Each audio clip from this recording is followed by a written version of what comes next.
కొన్ని రోజులు గడిచిన తర్వాత ప్రవీణ్ పగడాల గారు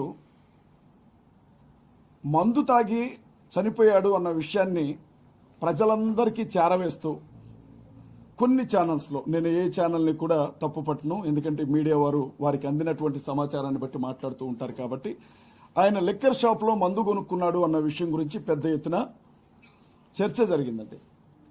నేను ఇదే విషయాన్ని ఐజీ గారిని అడిగాను.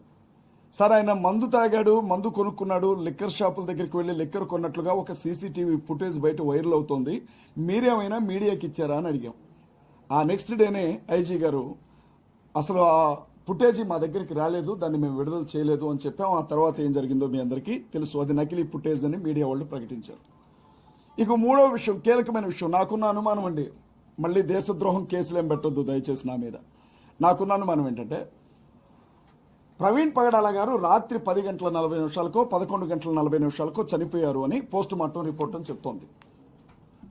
ఆ మనిషి రాత్రి 11:40 చనిపోతే ఉదయం 9 గంటల సమయంలో ఆయన ఫోన్ తీసుకుని ఆ ఫోన్ని ఆయన చేతి వేలు ద్వారా అన్లాక్ చేశారు అని చెప్పారు. అంటే డాక్టర్లు ఏమంటున్నారు అని అంటే, ఒక మనిషి చనిపోయిన తర్వాత అతని డెడ్ బాడీ రక్త ప్రసరణ ఉండదు కాబట్టి ఫోన్ లాక్ని తీయడం అనేది సాధ్యమయ్యే పని కాదు అని కొంతమంది డాక్టర్లు చెప్పారు. నేనేం పండితుడిని కాదు, డాక్టర్ని కాదు, నా అనుమానం మాత్రమే. మళ్ళీ చెప్తున్నాను, దీన్ని సాగ్గా చూపించి నన్ను అభినయను అరెస్ట్ చేయొద్దు. ఐజీ గారు ఏమన్నారు అని అంటే, ప్రవీణ్ పగడాల గారి వేలిముద్రను ఉపయోగించి ఫోన్ని అన్లాక్ చేశామని చెప్పారు. ఇది సాధ్యమయ్యే పనేనా? ఇది సాధ్యమేనా నేను అడుగుతా ఉన్నా ఒక న్యాయవాదిగా. మనిషి చనిపోయిన 11 గంటల తర్వాత ఆ వ్యక్తి చేతి వ్రేలితో అతని ఫోన్ని అన్లాక్ చేసి కాల్ చేసామన్నారు. ఇది ఎంతవరకు నమ్మొచ్చు? ఇక పోస్ట్ మార్టం రిపోర్టు మీడియాకు కూడా ఇవ్వలేదండి, పోలీస్ డిపార్ట్మెంట్ వాళ్ళు, వాళ్ళ ఫ్యామిలీకి మాత్రమే ఇచ్చారు, మీకు తెలుసు ఆ విషయం.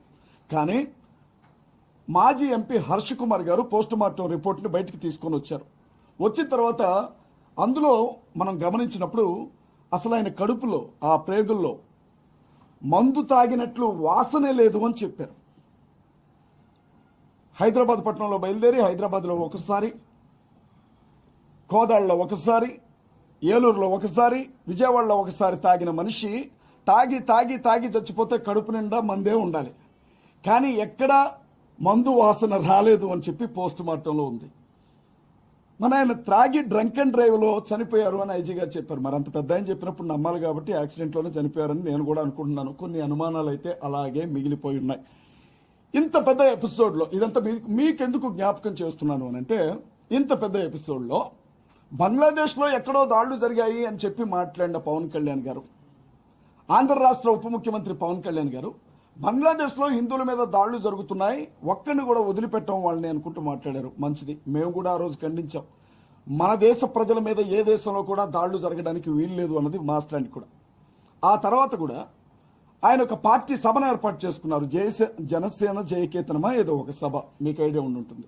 ఆ సభలో కూడా ఆయన మాట్లాడుకుంటూ ఎప్పుడో కొన్ని సంవత్సరాల క్రితం అసదుద్దీన్ ఓవైసీ మాట్లాడిన మాటలను ప్రస్తావిస్తూ, మేము అన్ని మతాలను గౌరవిస్తాం, అందరినీ ప్రేమిస్తాం, ద సేమ్ టైం మా హిందువులకు జరుగుతుంది కాబట్టి ఇలా ఉన్నారు, కానీ ఇదే మీ ముస్లింలకు కానీ క్రైస్తవులకు కానీ జరుగుంటే దేశాన్ని మీరేం చేసేవాళ్ళో అందరికీ తెలుసు అని మాట్లాడాడు.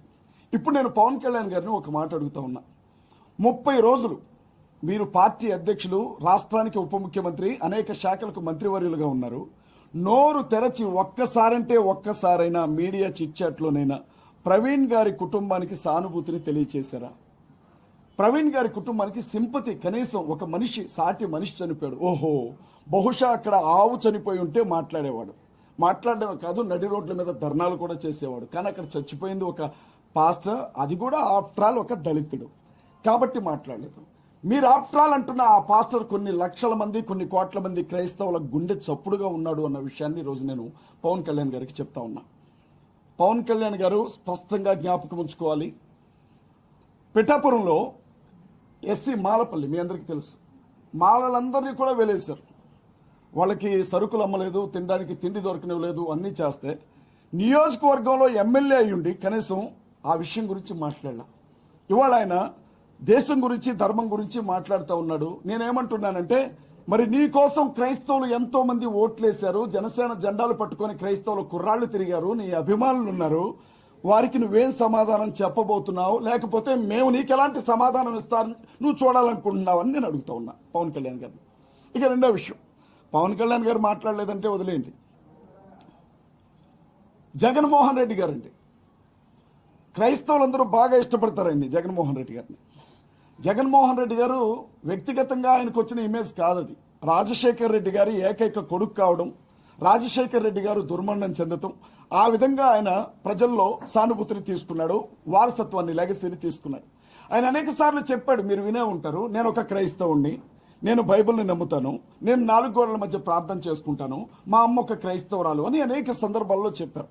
నేను ఆయన ఏమడుగుతున్నానంటే, మీరు ఒక మాజీ ముఖ్యమంత్రి, మీరు ఒక పార్టీ అధ్యక్షులు, 5 సంవత్సరాలు ముఖ్యమంత్రిగా పనిచేసినటువంటి వ్యక్తి మీరు ఏ క్రిస్టియన్ కమ్యూనిటీని, ఏ క్రిస్టియన్ రిలీజియన్ ఓన్ చేసుకుని అనేక సందర్భాల్లో సుమారు అండి, మీరు నమ్మండి, 1,60,00,000 అనధికారిక ఓటింగ్ ఉంది ఆంధ్రాలో క్రిస్టియన్స్ ది.